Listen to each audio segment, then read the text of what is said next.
Everyone, welcome back to my YouTube channel. My name is Nitesh और आज के इस लेक्चर में हम लोग heating effect of electric current पढ़ने वाले हैं और उसके रियल लाइफ में क्या क्या एप्लीकेशंस है उसके बारे में देखेंगे। और हम लोग साथ ही साथ फ्यूज वायर कैसे काम करता है और एमसीबी कैसे काम करता है उसके बारे में समझेंगे। ओके, तो स्टार्ट करते हैं। देखिए हमें पता है किसी भी कंडक्टर में जब करंट फ्लो होता है तो उसके में कुछ क्या होता है, हीट एनर्जी प्रोड्यूस होता है। किसी में बहुत कम टाइम में प्रोड्यूस होता है, किसी में बहुत ज्यादा टाइम में प्रोड्यूस होता है। अब इसको समझते हैं, इसके पीछे का रीजन क्या है, इसके पीछे का साइंस क्या है। अब देखिए वो कंडक्टर है, ये कंडक्टर के बहुत सारे एटम्स ऐसे अरेंज होंगे यहाँ पे, ठीक है, इसके एटम्स होंगे। अभी कोई मेटालिक वायर समझ लेते हैं, उसको हम लोग जूम करके देख रहे हैं, ठीक है। ऐसे बहुत सारे ऐसे उसके एटम्स हैं और उसके अराउंड उसके इलेक्ट्रॉन्स भी होंगे। अब हमको पता है जो करंट होता है वो करंट कैसे प्रोड्यूस होता है, because of flow of electrons. मान लेते हैं इलेक्ट्रॉन यहाँ से यहाँ ऐसे मोशन कर रहा है, यहाँ से वहां मूव कर रहा है। तो जब इलेक्ट्रॉन यहाँ से यहाँ जाएगा, इलेक्ट्रॉन यहाँ से यहाँ जाएगा मतलब क्या, इलेक्ट्रिक करंट यहाँ से प्रोड्यूस हो रही है ना। इलेक्ट्रिक करंट की डायरेक्शन बता रहा हूं मैं।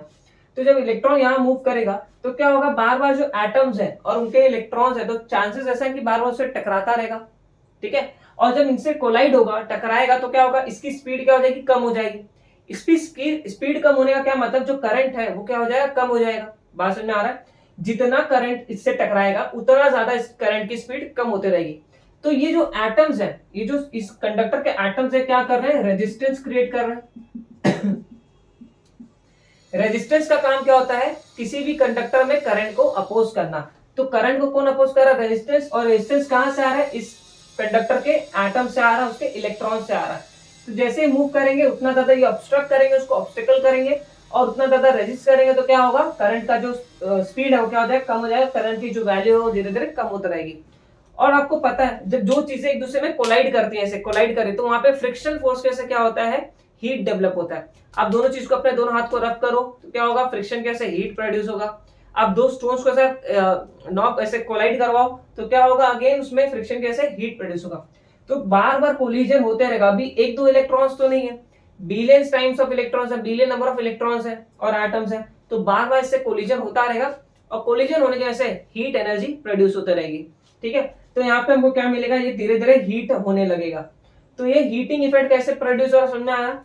अगर रेजिस्टेंस ज्यादा होगा तो क्या होगा, हीटिंग इफेक्ट भी ज्यादा होगा। मोर रेजिस्टेंस मोर हीटिंग इफेक्ट, ज्यादा रेजिस्टेंस होगा तो हीटिंग इफेक्ट भी क्या होगा, ज्यादा होगा, ठीक है।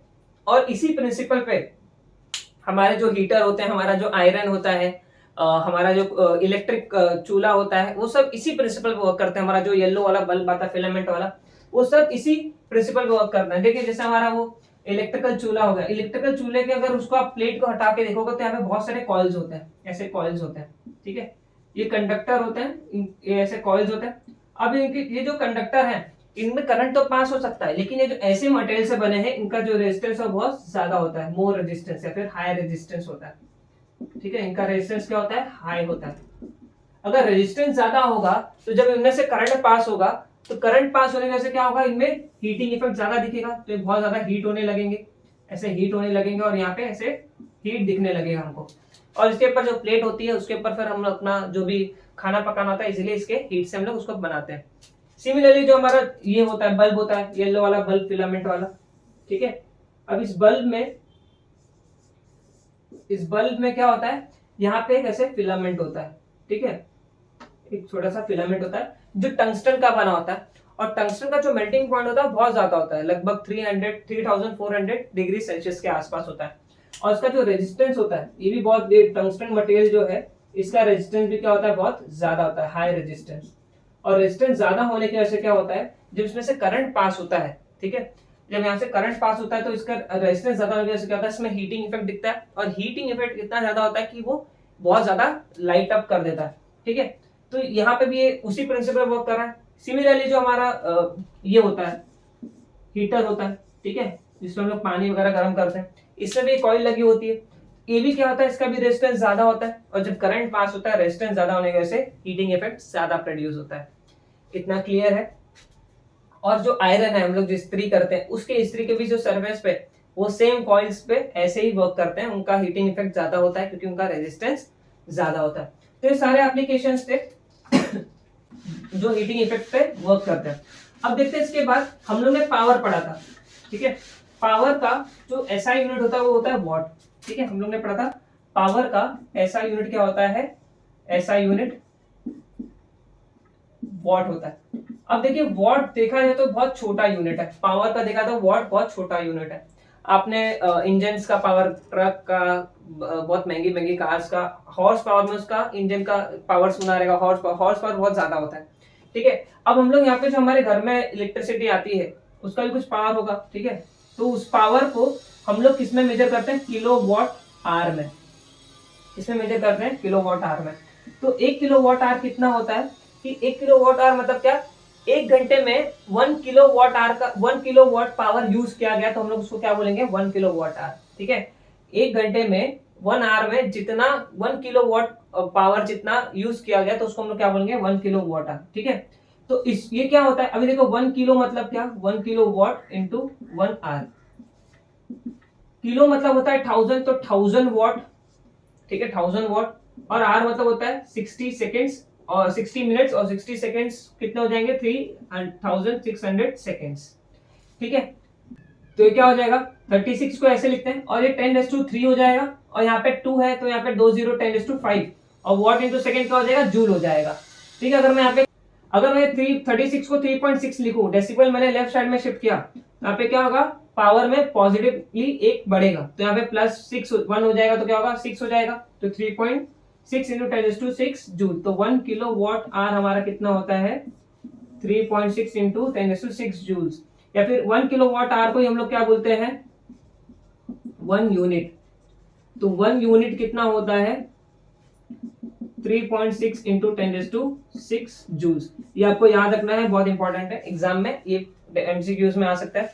और हमारे घर में जो इलेक्ट्रिसिटी बिल आता है वो यूनिट्स के टर्म में ही आता है। आप कभी इलेक्ट्रिसिटी बिल को पीछे देखना तो वहां पे पावर लिखा होगा, आपने इतना यूनिट का यूज किया है, इतना तो उसके हिसाब से आपका बिल आता है। जनरली 1 यूनिट का हम लोग 5 रुपीज चार्ज करते हैं, हम लोग मतलब इलेक्ट्रिसिटी डिपार्टमेंट वो चार्ज करता है। ठीक है, अब यहाँ पे देखिए हमारे घर में 3 तरीके के वायर आते हैं, एक होता है रेड वायर, एक होता है ब्लैक वायर, एक होता है येलो वायर। ठीक है, और एक रेड वायर। ठीक है, तो ये जो रेड वायर होता है इसको हम लोग क्या बोलते हैं, लाइव वायर। और एक ग्रीन वायर होता है या फिर येलो वायर होता है, इसको हम लोग क्या बोलते हैं, न्यूट्रल वायर। और जो ब्लैक वायर होता है उसको हम लोग क्या बोलते हैं, अर्थ वायर। ठीक है, अर्थ वायर। अब देखो होता क्या है 3 वायर्स में, अभी देखो ये जो लाइव वायर होता है, लाइव वायर में क्या होता है, करंट आता है, करंट यहाँ पे आता है। ठीक है, हमारे लाइव वायर, और ये लाइव वायर से करंट यहाँ पे आएगा। अगर मान लेते हैं घर पे आपके आ रहा है और घर में आपके यूज नहीं हो रहा, तो ये वापस चला जाएगा किससे, न्यूट्रल वायर से, न्यूट्रल वायर के थ्रू वापस चला जाएगा। देख कभी कभी क्या होता है कि बहुत ज्यादा करंट आ जाता है, और करंट के ओवरफ्लो, जब करंट ओवरफ्लो हो जाता है तो यहाँ पे हम लोग क्या यूज करते हैं, अर्थ वायर, जो हम लोग मेटल का देखा रहेगा आपने घर के पीछे, फिर घर के अंदर एक मेटल का रॉड हम लोग ऐसे जमीन के अंदर गाड़ के रखते हैं। ठीक है, उसको तो यहाँ पे, तो ये अर्थ वायर क्या करता है, वो पूरे इलेक्ट्रॉन्स को क्या करता है, अपने तरफ अट्रैक्ट करके सीधा अर्थ में डाल देता है, इसके लिए उसको क्या बोलते हैं, अर्थ वायर बोलते हैं। और जो लाइव वायर न्यूट्रल वायर के बीच में जो पोटेंशियल डिफरेंस होता है वो इंडिया में 220 वोल्ट का होता है, ये आपको याद रखना है। ठीक है, अब देखते हैं अगर फ्यूज कैसे काम करता है। आपने देखा होगा कि हमारे घर में जब भी जब बहुत ज्यादा ओवरफ्लो हो जाता है करंट का, तो अचानक से लाइट कट जाती है। पहले देखते हैं फ्यूज क्या होता है। देखिए सेरामिक का सब्सटेंस होता है ऐसे, शायद आपने देखा होगा। ठीक है, और यहाँ पे क्या होता है, वायर होता है और ये वायर का जो मेल्टिंग पॉइंट है इसकी क्या होती है, बहुत ही लो होती है, लो मेल्टिंग पॉइंट। मतलब जैसे इसके अंदर करंट बढ़ेगा तो ये हीट होगा, और हीट होगा तो क्या होगा, जल्दी ये मेल्ट हो जाएगा, इसकी मेल्टिंग पॉइंट बहुत ही कम होती है। तो ये क्या होता है, अभी मान लेते हैं हमारा घर है, ये आपका घर है, यहाँ पे घर में आपके बहुत सारे अप्लायंसेस है, टीवी है, फ्रिज है। ठीक है, सब कनेक्टेड है एक दूसरे से, वॉशिंग मशीन है, तो ऐसे एक दूसरे से कनेक्टेड है। अब कहीं ना कहीं आपके घर में से कहीं ना कहीं बिजली के तार से कहीं ना कहीं से आपके घर में क्या हो रहा है, करंट आ रहा होगा वायर के थ्रू ऐसे। ठीक है, अब देखते हैं अगर मान लेते गलती से पोल से करंट ज्यादा निकल गया और करंट ज्यादा फ्लो हो गया, तो आपके घर में जो अप्लायंसेस वो क्या हो जाएंगे, ज्यादा करंट मिलने की वजह से क्या हो जाएंगे, डैमेज हो जाएंगे, उड़ जाएंगे, फूट जाएंगे, तो आपका बहुत ज्यादा नुकसान हो जाएगा। तो इसके लिए हम लोग क्या करते हैं, जब करंट आता है तो यहाँ पे बीच में हम लोग क्या करते हैं, यहाँ पे एक फ्यूज लगा देते हैं। ठीक है, फ्यूज, अब ये फ्यूज में क्या होगा, आपको जितना करंट चाहिए उतना करंट मिलेगा, ठीक है। अगर एक सफिशिएंट अमाउंट से करंट बढ़ जाता है, एक सफिशिएंट अमाउंट से करंट का ज्यादा बढ़ जाएगा तो क्या होगा, करंट ज्यादा बढ़ेगा तो इसका हीटिंग इफेक्ट ज्यादा हो जाएगा, हीट ज्यादा प्रोड्यूस होगा तो क्या होगा, ये लो मेल्टिंग पॉइंट होने से मेल्ट हो जाएगा और यहाँ पे कनेक्शन ब्रेक हो जाएगा। और तो आपका जो एक्सेस करंट है वो आ नहीं पाएगा और करंट पूरा आपका घर का जो लाइट है पूरा करंट इलेक्ट्रिसिटी का पूरा ये कनेक्शन ब्रेक हो जाएगा। तो इससे क्या होगा, आपके जो अप्लायंसेस है वो सेफ रहेंगे और बाद में आप इलेक्ट्रिशियन को बुला के फिर खुद बुला के इसको वापस से यहाँ पे चेंज कर सकते हो वायर, ठीक है। ये फ्यूज ऐसे ट्रेडिशनल कन्वेंशनली हम लोग ऐसे यूज करते थे, बट आजकल हम लोग ये फ्यूज वायर बहुत कम यूज करते हैं, ठीक है। ये सिस्टम बहुत कम यूज करते हैं, इसकी जगह हम लोग क्या यूज करते हैं, एमसीबी, इसको हम लोग क्या बोलते हैं, मिनिएचर सर्किट ब्रेकर। ये भी सेम प्रिंसिपल पे काम करता है। आपके घर में आपने देखा होगा इलेक्ट्रिकल बोर्ड में एक स्विच लगा होता है, ब्लू कलर का होगा मेनली। जैसे इसमें क्या होता है, करंट बहुत ज्यादा फ्लो होने लगता है तो क्या होता है, वो ऑटोमेटिकली नीचे गिर जाता है, कनेक्शन ब्रेक कर देता है। ओके, तो सेम प्रिंसिपल पे काम करता है एमसीबी भी, और जैसे ये करंट वापस से नॉर्मल जाएगा तो वापस से स्विच ऊपर हो जाता है। ओके, होप्स आपको पूरा लेक्चर अच्छे से समझ में आया होगा और प्रीवियस लेक्चर जरूर देखना ताकि ये लेक्चर आपको बहुत ही अच्छे से समझ में आए। उसका लिंक मैंने डिस्क्रिप्शन में दे दिया, उसको जाके जरूर देखो। ओके, तो thank you so much for watching.